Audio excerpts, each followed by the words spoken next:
భద్రాద్రి కొత్తగూడెం జిల్లా ఇల్లందు బాలింత మృతి కేసులో ట్విస్ట్ నెలకొంది. ఇటీవలే బాలింత అంత్యక్రియలను నిర్వహించగా చితాభస్మంలో కత్తెర కనిపించడం ఇప్పుడు కలకలం సృష్టిస్తోంది. శంభూనిగూడెం గ్రామానికి చెందిన చాట్ల వనజ అనే గర్భిణికి ఇటీవలే పురిటి నొప్పులు రాగా గుండాల ఆసుపత్రికి తరలించారు. ఆసుపత్రిలో ఎవరూ లేకపోవడంతోనే స్టాఫ్ నర్స్ డెలివరీ చేయడంతో బిడ్డ చనిపోయింది. తీవ్రమైన రక్తస్రావంతో ఖమ్మానికి తరలించగా చికిత్స పొందుతూ వనజ కూడా చనిపోయారు. 3 రోజుల కిందట కుటుంబ సభ్యులు అంత్యక్రియలు నిర్వహించగా అంత్యక్రియలు నిర్వహించిన చోటే చితాభస్మాన్ని సేకరిస్తున్న సమయంలో కత్తెర బయటపడింది. వనజ మృతిపై విచారణ చేపట్టాల్సిందిగా కుటుంబ సభ్యులు డిమాండ్ చేస్తున్నారు. ఈ విషయం సంచలనంగా మారడంతో అధికారులు రంగంలోనికి దిగారు.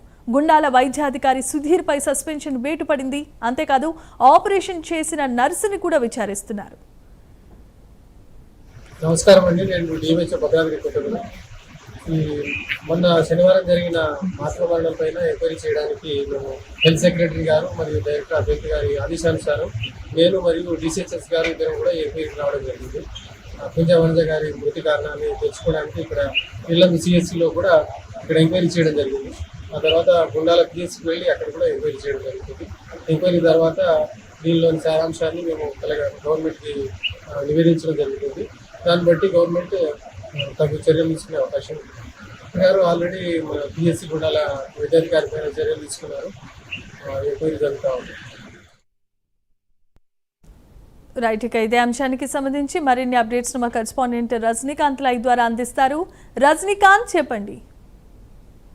ఎస్జేఎంఎం భద్రాద్రి కొత్తగూడెం జిల్లా ఇల్లందు నియోజకవర్గ పరిధిలోని గూండాల పిహెచ్సి పరిధిలోని శంభునిగూడెంలో మహిళ మృతి కలకలం చేసిందని చెప్పవచ్చు. గర్భిణీ మహిళ గత ఆదివారం రోజు రాత్రి 11 గంటల ప్రాంతంలో పురిటి నొప్పులతో శంభునిగూడెం నుంచి గుండాల పిహెచ్సి హాస్పిటల్లో చేరుకోవడంతో ఆ సందర్భంలో గర్భిణీ మహిళ అక్కడికి హాస్పిటల్ చేరిన సందర్భంలో వైద్యుడు అందుబాటులో లేకపోవడంతో స్థానికంగా అప్పుడున్న డ్యూటీలో ఉన్న నర్సే కాస్త ఆపరేషన్ చేసి శిశువును బయటికి తీసే ప్రయత్నం చేసింది. ఆ సందర్భంలో ఆ శిశువు కూడా అప్పటికే మృతి చెంది ఉంది. శిశువు కూడా ఉమ్మడి తాగటం, మృతి చెంది ఉండటంతో ఆ తర్వాత అప్పటికే ఆ మహిళకి సంబంధించి ఎక్కువ బ్లీడింగ్ అవడంతో, ఓవర్గా బ్లీడింగ్ అవడంతో ఐరానా చెందిన నర్సు కాస్త ఆ ఇల్లందు ఏరియా ఆసుపత్రి వైద్యులను సంప్రదించి అక్కడికి అక్కడికి అంబులెన్స్ తరలించిన తర్వాత అక్కడి నుంచి ఆమెకి మెరుగైన వైద్యం అందించాలన్న ఉద్దేశంతో అక్కడి నుంచి ఇల్లందు వైద్యులు కూడా చేతులెత్తేయడంతో ఖమ్మం ప్రభుత్వ ఆసుపత్రికి, ప్రధాన ఆసుపత్రికి తరలించే ప్రయత్నం చేశారు. అక్కడ ఖమ్మం ప్రభుత్వ ఆసుపత్రికి తీసుకెళ్లేసరికి మార్గ మధ్యలోనే ఆ మృతి చెందినట్టు కూడా తెలుస్తుంది. ఆ తర్వాత అదే రోజు రాత్రి అంటే సోమవారం తెల్లారుజామున అక్కడి నుంచి ఖమ్మం ప్రభుత్వ ఆసుపత్రి నుంచి ఏకంగా శంభునిగూడెనికి తీసుకెళ్లి కుటుంబ సభ్యులు దాట్ల వనజ, శంభునిగూడెం గ్రామానికి చెందిన దాట్ల వనజను ఆ కుటుంబ సభ్యులు, బంధువులు అంత్యక్రియలు నిర్వహిస్తారు. అంత్యక్రియలు చేసిన తర్వాత 3 రోజుల తర్వాత ఆమె చితాభస్మాన్ని ఎత్తిపోసి పక్కకు పోస్తున్న సందర్భంలో ఆ చితాభస్మంలో కత్తెర దొరుకుతుంది. కత్తెర అంటే సిజర్ దొరకటంతో మాత్రం ఒకసారిగా కుటుంబ సభ్యులు మొత్తం హైరాణ పడ్డారు. వాళ్ళంతా కుటుంబ సభ్యులు కూడా ఆసుపత్రికి ఆదివారం రోజు 11 గంటల ప్రాంతంలో గుండాల పిహెచ్కి తీసుకొచ్చిన సందర్భంలో డెలివరీ చేశాము, కానీ డెలివరీ నార్మల్ డెలివరీ అయిందని చెప్పి వైద్యులు నర్సు చెప్పిందని చెప్తున్నారు. కానీ ఒకసారిగా ఓవర్ బ్లీడింగ్ అయిందని చెప్పేసి అందుకోసమే మెరుగైన వైద్యం కోసం ఖమ్మం ప్రభుత్వ ఇల్లందు నుంచి ఖమ్మం ప్రభుత్వ ఆసుపత్రి తరలించామని చెప్పారు. ఈ ఘటనపై మాత్రానికి ఒకసారిగా ఈ ఘటన మాత్రం నిన్న సాయంత్రం బయటికి రావడంతో ఒకసారి కుటుంబ సభ్యులందరూ కూడా స్థానిక ప్రజాప్రతినిధుల ద్వారా ఇల్లందు నియోజకవర్గ ఎమ్మెల్యే కొరంకనక ద్వారా జిల్లా కలెక్టర్ సమాచారం తెలియచారు. కలెక్టర్ తెలియజేస్తున్నారు. డిఎంహెచ్ఓ కూడా దీనిపై కూడా సుదీర్ఘంగా ఎంక్వైరీ చేస్తున్నారు.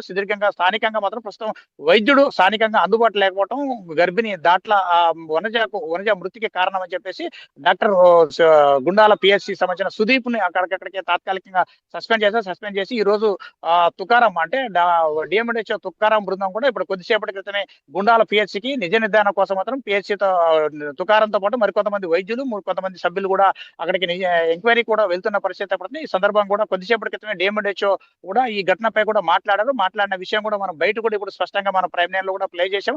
ఘటనకు సంబంధించిన కూడా డాక్టర్ వైద్యుడి నిర్లక్ష్యం కారణంగానే వనజ మృతి చెందింది. ఆమెపై డాక్టర్ సుదీప్ పై కూడా సస్పెన్షన్ వేటు వేశాం. ఈ ఘటనకు సంబంధించి వైద్యుడికి సమాచారం అందించకుండా ఆమె వైద్యం చేసిన విషయంపై నర్సు పై కూడా అవసరమైతే తప్పని తేలితే ఆమెపై కూడా యాక్షన్ తీసుకుంటామంటూ మాత్రం డిఎంహెచ్ఓ తుకారం కూడా చెప్తున్న పరిస్థితిని. ఘటనకు సంబంధించి కూడా వైద్యుడి నిర్లక్ష్యం కొట్టొచ్చినట్టు కొడుతుంది. వైద్యులు మాత్రం ఎక్కడ కూడా పిహెచ్సీలు కావచ్చు, సిహెచ్సీలు కావచ్చు, ప్రధాన ఆసుపత్రులు 100 పడకల హాస్పిటల్ కాంచి జిల్లా ఆసుపత్రుల్లో కూడా వైద్యులు రాత్రి వేళలో అంటే సాయంత్రం 3-4 గంటలు దాటిందంటే మాత్రం వైద్యులు ఎవరు అందుబాటులో ఉంటారు. నర్సులు, సీనియర్ నర్సులు, కాంపౌండర్లు మాత్రమే, సిస్టర్లు మాత్రమే వైద్యం చేస్తున్న పరిస్థితి పడుతుంది. ఈ ఘటన మాత్రం గుండాల మండలం చెంబునిగూడలో మాత్రం గ్రామస్తులను మాత్రం ఇటు కుటుంబ సభ్యుల్ని దాట్ల వనజ కుటుంబ సభ్యులను కలిసివేస్తున్న ఘటన కనబడుతుంది. మరొక ఈ ఘటనకు సంబంధించి కూడా దాట్ల వనజకు ఆపరేషన్ చేయలేదు, నార్మల్ సర్జరీ చేశాం, నార్మల్ గా డెలివరీ చేశాం. ఆ సందర్భంలో శిశువు కూడా మృతి చెందిందని చెప్పారు. కానీ మాత్రం చితాభస్మాన్ని 3వ రోజు దహన సంస్కారం అయిన తర్వాత చితాభస్మాన్ని ఎత్తిపోస్తున్న 3వ రోజు మాత్రానికి ఆ ఘటనలో మాత్రం అక్కడ ఆమెకు కుటుంబ సభ్యులకు మాత్రం సిజర్ కనపడటంతో ఒకసారిగా ఉన్నతాధికారులు కూడా ఫిర్యాదు చేశారు. Right, thanks for the updates.